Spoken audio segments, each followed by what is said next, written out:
Alors aujourd'hui, on parle budget. C'est normal. Hier, c'était le dépôt du budget provincial par le ministre Éric Giard. Donc, on a demandé à notre chroniqueur économique, également comptable professionnel agréé du groupe Mallette, Régent Lemieux, de venir nous donner ou nous parler un peu de le résumé de ça. Mais, et je l'ai mentionné tout à l'heure, c'est de nous ramener ça à chez nous. Moi, parce que on est une télévision régionale, donc à ramener ça chez nous, qu'est-ce que ça peut changer ou qu'est-ce que ça peut nous apporter à nous, les gens de la Côte-du-Sud? Régent Lemieux, bon matin. Bon matin, Michel. Régent, la première question qui me vient à l'esprit, c'est que penses-tu du budget déposé par le ministre Girard? Bien, sincèrement, moi, je pense que c'est un bon budget qui a été déposé. Là. On parle d'une réduction d'impôts. Donc, l'élément majeur du budget, c'est vraiment la réduction des impôts de 1 pour la majorité des Québécois. Donc, on parle de 4,6 millions de Québécois qui vont bénéficier de ça, 90 de la population. Et ça va toucher Montmagny en conséquence aussi. Donc, la plupart des ménages à Montmagny également, là, 90 des gens vont avoir une économie d'impôts de 1 1 ça ne paraît pas beaucoup. On va le voir tantôt. Beaucoup, hein? On peut présenter un tableau par rapport à ça. Ouais. Mais 1 c'est pas beaucoup pour cette année, mais il faut comprendre que c'est une mesure permanente, donc on prévoit pour les 6 prochaines années. Donc 1 du tableau qu'on va vous présenter à l'écran dans quelques secondes. Là. Oui, alors on l'a justement. On l'a présentement. Dans le fond, c'est sûr que quelqu'un gagne 20 000 l'économie est de 8 seulement par année. Les gens disent que ce n'est pas beaucoup. Effectivement, ce n'est pas beaucoup, mais il faut comprendre que quelqu'un gagne 20 000 ne paye pratiquement pas d'impôts. Donc, on ne peut pas avoir plus de retour que d'impôts qu'on paye. Donc, c'est pour ça qu'on parle d'une économie seulement de 8 pour quelqu'un de 20 000 et moins. Puis 20 000 et moins, je rappelle, ça prend quelqu'un qui travaille pratiquement à temps partiel parce que le salaire minimum est rendu à 14 c'est environ, les gens gagnent en moyenne 25 à 30 000 par année davantage là, que 20 000. Là. On parle d'une semaine de 40 heures. Une semaine de 40 heures. Donc, 20 000, c'est plus pour temps partiel. Puis lorsqu'on va chercher des gens à 100 000, donc 814 pièces d'économie, puis pour un couple, on parle de 1 627 Peut-être l'enjeu que les gens trouvent, c'est que les gens gagnent 100 000 ont une économie plus intéressante d'impôts. Fait que c'est eux autres qui vont en bénéficier davantage. Donc, c'était un peu l'élément peut-être un peu négatif qui en ressort. Ils ont décidé de toucher l'ensemble pratiquement des contribuables québécois dans ce budget-là. Oui, mais Régent, ce que tu mentionnes, c'est que tu dis que les gens de 20 000 paient pratiquement pas d'impôts. Mais c'est sûr que les gens qui gagnent 100 000 payent plus d'impôts. Donc, c'est normal qu'il y ait une économie plus grande. Dans le Journal de Québec, ce matin, le grand titre, c'est « Plus d'argent dans vos poches, surtout les plus pleines. » Les plus pleines. Mais, les plus pleines, oui. Les plus pleines, mais c'est normal, ils payent plus d'impôts. Oui. Il y a du côté politique là-dedans, dans le fond. C'est qu'on cherche à toucher la majorité de la population. On veut en donner à la classe moyenne. La classe moyenne, elle dit qu'elle a été beaucoup affectée par rapport à la pandémie, etc. Mais malheureusement, par rapport aux gens qui sont un peu plus démunis, ça ne leur crée pas nécessairement un avantage important, ce budget-là. Donc, pas beaucoup d'éléments plus d'argent. On va en parler dans quelques minutes, mais le crédit d'impôt de solidarité, donc pour les gens qui demeurent en appartement ou en loyer, ça va leur donner 78 de plus par année pour une personne seule et 126 pour un couple. Bon. Ça veut dire que sur 6 ans, c'est tout près de 6 milliards là, que ça va coûter au gouvernement. La dette est à 207 milliards. Est-ce qu'on avait le moyen de se permettre ça, Régent? Bien, quand on parle les commentaires des économistes, la réponse, c'est oui, en lien. On parle de 9,2 milliards exactement. C'est 9,2, bon. Sur 6 ans, c'est 9,2 milliards. Il faut comprendre qu'on était seulement à 37 du PIB d'endettement dans la province de Québec. On est moins endetté que les autres provinces en général. Puis, on se situe quand même très bien par rapport aux pays là, développés au Canada. Mais pour un comptable, 37 de PIB, c'est bon, c'est pas bon? Oui, c'est bon parce que ça prend l'endettement. Puis il faut comprendre qu'au Québec aussi, qu'on a des infrastructures qui sont importantes. On a déjà pensé au barrage d'Hydro-Québec. Donc, on paraît, des fois, on peut avoir des dettes, mais si on a des actifs aussi importants, c'est pas si grave que ça. Puis au Québec, on a des infrastructures importantes. Et d'ailleurs, même la Chine s'intéresse à nous parce qu'on est vraiment, tu sais, au niveau on a un système hydroélectrique exceptionnel. On a des mines dans le Grand Nord qui sont exceptionnelles. Donc, il y a beaucoup d'infrastructures qui ont été construites depuis les années 40 qui fait qu'on investit beaucoup dans l'infrastructure. Mais l'infrastructure, ça reste un actif qui permet de développer des revenus futurs. Donc, l'endettement au Québec, quand on regarde ça, pour un comptable, elle n'est pas si élevée que ça. Et on est en mesure de verser une économie d'impôts aux contribuables.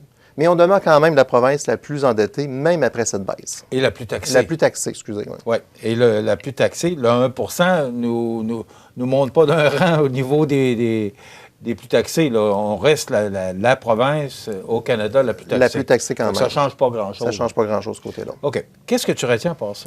Moi, je retiens au niveau de la Régie des rentes du Québec. La Régie des rentes du Québec, dans le fond, le gouvernement va permettre maintenant qu'à 65 ans, qu'on ne contribue plus à la Régie des rentes du Québec. Et ça, sur le territoire, on a beaucoup de personnes qui ont fait un retour au travail parce qu'on a connu une inflation élevée. On sent que les gens veulent retourner au travail, des fois par loisir, mais aussi par obligation dans certains cas. Donc, si quelqu'un ne contribue plus à la Régie des rentes à 65 ans, l'avantage qu'il y a déjà quand même une économie de 6 sur son salaire parce que ça se retire, c'est une contribution qui est enlevée sur sa paye. C'est avantageux pour l'employé, puis c'est avantageux pour l'employeur parce que l'employeur en paye aussi. Et pour les gens qui n'ont pas utilisé leur Régie des rentes du Québec, maintenant, on est à 72 ans qu'on peut la retirer pour la première fois. Donc, avant ça, on était à 70 ans. OK. Donc, on a 2 ans de plus qu'on a gagné en lien avec ça. Ça, avec quand même des gens qui n'ont pas nécessairement ramassé beaucoup d'argent en rire, ils disent, bien, moi, je suis en forme. Exemple, Michel, c'est un gars qui est en forme. Je décide de travailler pendant un certain temps, puis je vais retirer seulement ma Régie des rentes à 72 ans. Et là, votre Régie des rentes est bonifiée en conséquence. Donc, ça peut créer un fonds de pension quand même plus intéressant pour ces gens-là. Fait que moi, je pense pour le territoire, la Régie des rentes du Québec, c'est favorable. C'est favorable aussi pour les employeurs parce que ça va permettre aux gens qui hésitaient à retourner sur le marché du travail, c'est une économie d'impôt indirectement, la Régie des rentes, qu'ils n'auront pas à payer. Donc, intéressant. Je te laisse aller, vas-y. Oui. Bien, peut-être dans les éléments aussi que je voulais mentionner, on peut présenter un deuxième tableau qui est la répartition du budget par catégorie, parce qu'il faut comprendre que la CAQ mise beaucoup sur la santé. OK? Donc, on parle qu'on a 59,9 milliards qui est mis en santé. C'est une augmentation de 7,7 %. Donc, c'est quand même majeur. C'est beaucoup plus que la moyenne des autres budgets antérieurs. C'est le secteur qui affecte plus le budget du gouvernement. Puis la CAQ vraiment mettre l'accent beaucoup à vouloir développer des infrastructures, des systèmes pour améliorer le système de santé sur la façon au niveau des... quand on fait des visites en santé, maintenant, c'est rendu sur Internet, etc. Donc, beaucoup d'argent est mis en santé encore. Il faut comprendre là-dessus qu'on a un cadeau qu'on va recevoir du Canada aussi. Là. Fait qu'on va prendre cet argent-là pour la remettre directement dans la santé. Donc, on met beaucoup d'argent en santé.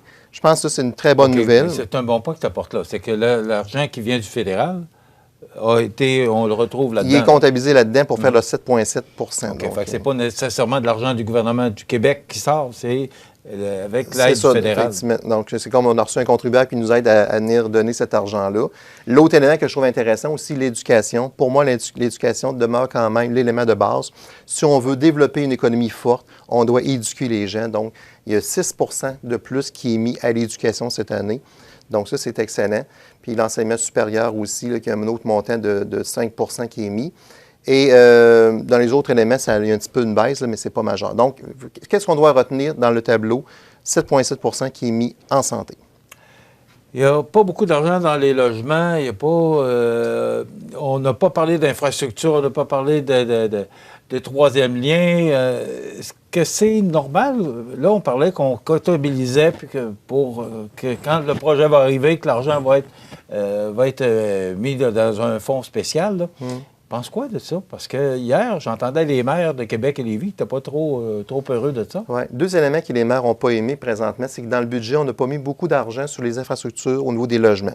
Donc, ça, c'est un élément peut-être qui est négatif également pour le territoire. Donc, on ne peut pas développer des logements à accès logis qu'on appelle. Donc, c'est un programme là, que le gouvernement a mis en place pour créer des logements à prix modique. On a fait quelques-uns des projets dans le territoire, mais présentement, ça ne bouge plus tellement ce côté-là. Et là, on n'a pas d'argent nouvel, ou pratiquement pas d'argent nouvel, qui va être mis en lien à ce programme d'accès logis-là. Donc, on ne parle pas des montants majeurs. Ça, c'est négatif pour le territoire. Et c'est négatif aussi des villes comme les Québec qui ont des itinérants, etc. Donc, ils ont des problèmes sur les logements sociaux. Et présentement, le privé ne veut plus pratiquement faire de logement privé parce que le taux d'intérêt est rendu élevé. Le prix du loyer ne serait plus raisonnable pour être capable de livrer de la marchandise neuve de loyer. Donc, c'est pour ça que sur le territoire, on voit pratiquement plus de projets domiciliaires qui se construisent. À Lévis, Québec, vous allez voir, ça va commencer à baisser. D'ailleurs, les chantiers commencent à baisser actuellement. Donc, on sent des repris au niveau des pourcentages de mise en chantier actuellement. Ça, c'est causé par le taux d'intérêt. Donc, le privé se retire graduellement ou temporairement de ce secteur-là. Est-ce que c'est bon, Régent? Non, c'est mauvais parce que présentement, on a un problème important de logement. Fait que si on veut faire grossir une population, si on veut accueillir davantage d'immigrants, c'est bien beau dire on a besoin des immigrants pour la pénurie de main-d'œuvre qu'on a au niveau des entreprises du coin, mais on n'a pas nécessairement des logements pour être capable de loger ces gens-là. Fait qu'à un moment donné, tu ne peux pas attirer plus de monde que de logements que tu as. Fait que ça, c'est un problème qu'on a sur le territoire aussi, là. Est-ce qu'on ne crée pas actuellement la récession avec l'augmentation des taux d'intérêt? On veut baisser l'inflation, mais là, on augmente les taux d'intérêt. Et là, tu nous mentionnes que là, tout le monde commence à avoir le pied sur le frein. Bien, si on se fie à Éric Girard, il n'y aura pas de récession, mais il va y avoir un ralentissement économique. Donc, c'est ça qu'il nous annonçait. Une récession, c'est que notre produit intérieur brut devient négatif. Donc, présentement, il ne prévoit pas une croissance négative de l'économie. Il est à 0,6 %. Donc, on prévoit toujours une croissance de l'économie, mais pas une baisse de croissance. Lorsqu'on est en baisse de croissance, c'est ça que, pendant 2 trimestres consécutifs, c'est ça qui crée la récession. C'est que l'économie se replie. Là, présentement, il voit un ralentissement. Il ne voit pas de croissance, pratiquement nulle la croissance qui est prévue en lien avec ça. Ça, c'est pas tous les économistes sont d'accord avec lui. Mais moi, je suis un peu d'accord parce que présentement, on voit, là, on sent une réticence. On voit qu'il il y a moins de croissance, mais on ne sent pas un repli majeur au niveau, du moins, sur le territoire ici, là. OK. Est-ce que ce budget-là est pro-économique? Est-ce que c'est un bon budget pour essayer de relancer l'économie ou on sent plutôt que c'est un budget prudent de la part du ministre?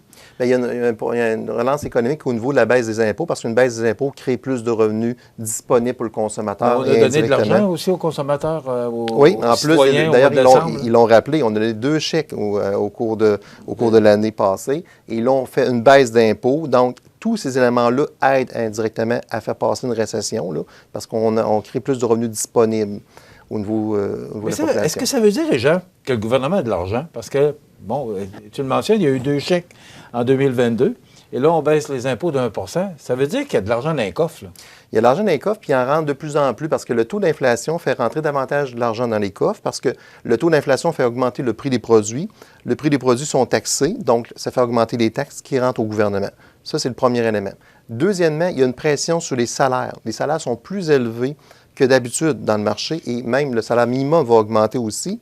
Ce qui a donc salaire plus élevé dit plus d'impôts qui rentrent au gouvernement. Donc, le gouvernement, indirectement, par le système qui existe actuellement de l'inflation, crée plus de revenus au gouvernement de 2 façons, par les salaires puis par aussi les taxes TPS TVQ qu'on paye sur nos biens de consommation. Est-ce qu'on a fait le tour? On a fait le tour. Peut-être mentionner aussi qu'il y avait eu des gens qui ont le Zona, là, dans le fond. Là, maintenant, le gouvernement va venir payer ces frais-là. Donc, moi, je trouve ça intéressant parce qu'on a quand même des gens qui ont ce problème-là. Avant ça, ce n'était pas couvert par le système de santé. Et là, maintenant, ça va l'être couvert. Peut-être mentionner aussi qu'au niveau des pneus, donc, si vous avez une voiture, avant ça coûtait 3 $. On est rendu maintenant à 4 $ du pneu qu'on va laisser au gouvernement pour mettre dans la récupération. On n'a pas entendu parler de ça nulle part. 4,5 piastres. Donc, on passe de 3 à 4,5 piastres. Donc, ça va venir affecter tous les gens qui vont changer leurs pneus prochainement. On parle de l'accès logique, on a parlé, et la baisse d'impôts qui a touché la majorité des gens. Donc, je pense qu'on a fait pas mal le tour du budget. Qu'est-ce qu'on doit retenir? C'est la baisse d'impôts de 1 %. C'est qu'est-ce qu'on entend parler depuis hier là, au niveau des économistes. OK. Mais c'est bon, l'histoire des pneus, personne n'a parlé de ça. Puis pourtant, ça vient directement dans nos poches. C'est du pneu. C'est 1,50 $ de plus du pneu. Donc, ça veut dire 6 $ de plus que ça vous coûte chez le concessionnaire. Donc, ça va dans les poches du gouvernement. Oui. Régent, la semaine prochaine, tu seras avec nous pour nous commenter le budget fédéral, parce que le budget fédéral sera déposé le 28 mars prochain. Alors, Régent reviendra pour nous donner les grandes lignes du budget fédéral, toujours en pensant à ramener ça à nous.